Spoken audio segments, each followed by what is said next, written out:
भारत और अफगानिस्तान में हमेशा मित्रता के संबंध रहे हैं, लेकिन तालिबान इस दोस्ती का सबसे बड़ा दुश्मन है। एक बार फिर तालिबानी हुकूमत अफगानिस्तान की नई हकीकत है। ऐसे में भारत के पास दो रास्ते हैं, या तो भारत अफगानिस्तान में बना रहे या फिर सब कुछ बंद करके 90 के दशक वाले रोल में आ जाए। लेकिन ये इतना आसान नहीं। तस्वीरें 2 दशक पहले की, तब भारत और अफगानिस्तान के बीच तालिबान दीवार बनकर खड़ा। कांधार और बामियान कांड की तस्वीरें ये बताने के लिए काफी हैं कि तब भारत और अफगानिस्तान के बीच रिश्ते कैसे थे, कैसे पाकिस्तान की हर साजिश में तालिबान अहम मोहरा था। 2001 में अफगानिस्तान में अमेरिका की एंट्री के साथ ही जहां तालिबानी खौफ खत्म हुआ, भारत और अफगानिस्तान के बीच संबंधों की नई शुरुआत हुई। तालिबान के हाथों बर्बाद हो चुके अफगानिस्तान में भारत ने लोकतंत्र को मजबूत करने में अहम भूमिका निभाई।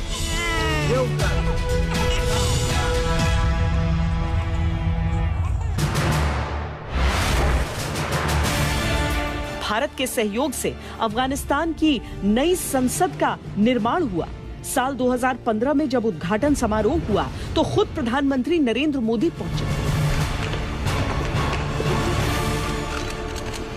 A famous son of Balkh province, one of the greatest poets in human history,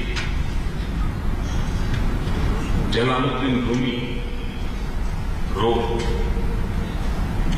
"Raise your words, not your voice." It is rain that gives flowers, not thunder. This is the wisdom of this magnificent land. The great Afghan people have waged epic struggle of courage and resolve to shape their future with vote and debate, not gun and violence.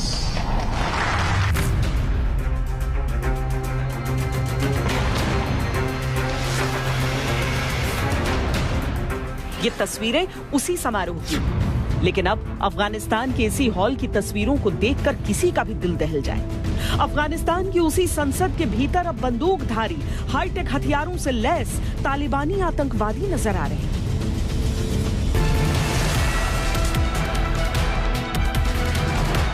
इन दोनों तस्वीरों में सिर्फ 6 साल का अंतर है, लेकिन ये अफगानिस्तान के साथ भारत के बनते बिगड़ते रिश्तों का जीता जागता दस्तावेज है।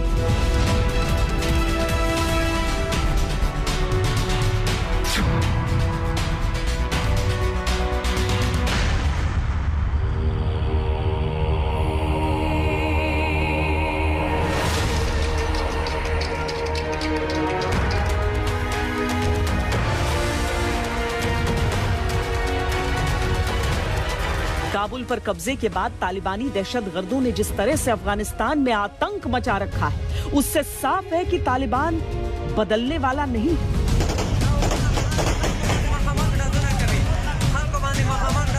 System of the government is clear. That is an Islamic government. Sharia law would be, of course, there would be no democratic system at all because it doesn't have any base in our country. That is we are working on.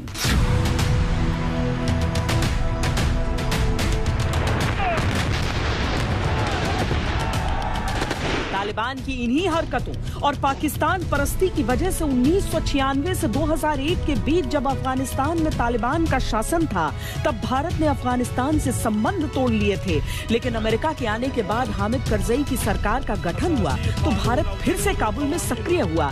अब फिर से खूंखार क्रूर तालिबानियों ने अफगानिस्तान को कब्जे में ले लिया है, लेकिन इस बार भारत वेट एंड वॉच की रणनीति पर काम कर रहा है। ये सब डिपेंड करता है कि तालिबान का रवैया क्या रहता है। तालिबान को भी जरूरत है कि जो एक अंतर्राष्ट्रीय समूह है, समुदाय है, वो तालिबान को अच्छी नज़र से देखे, उनको रिकॉग्नाइज करे सरकार को। तो वो भी चाहते यही है कि उनका भी जो दृष्टिकोण है तालिबान के लिए अच्छा हो, लेकिन उसके लिए ज़रूरी है कि जो ये तालिबान अभी आया है ये तालिबान वही तालिबान है जो 1998-99 में वहां पर था, या कोई फर्क आया है? ये सब चीजें ऐसी है कि इनके बारे में अभी बहुत कुछ कहना बहुत जल्दबाजी होगी। हमें देखना होगा कि अभी जैसे तालिबान की सरकार बनने के बाद में उनका क्या रवैया रहता है। किसी भी काम में जल्दबाजी नहीं कर सकते। तालिबान से रिश्ते को लेकर भारत सरकार की तरफ से कोई स्पष्ट बयान नहीं आया है, क्योंकि भारत का फोकस अभी अपने नागरिकों को अफगानिस्तान से सुरक्षित निकालने पर इस बात के आसार कम है कि पिछली बार की तरह इस बार भारत तालिबान से पूरी तरह से कट जाएगा।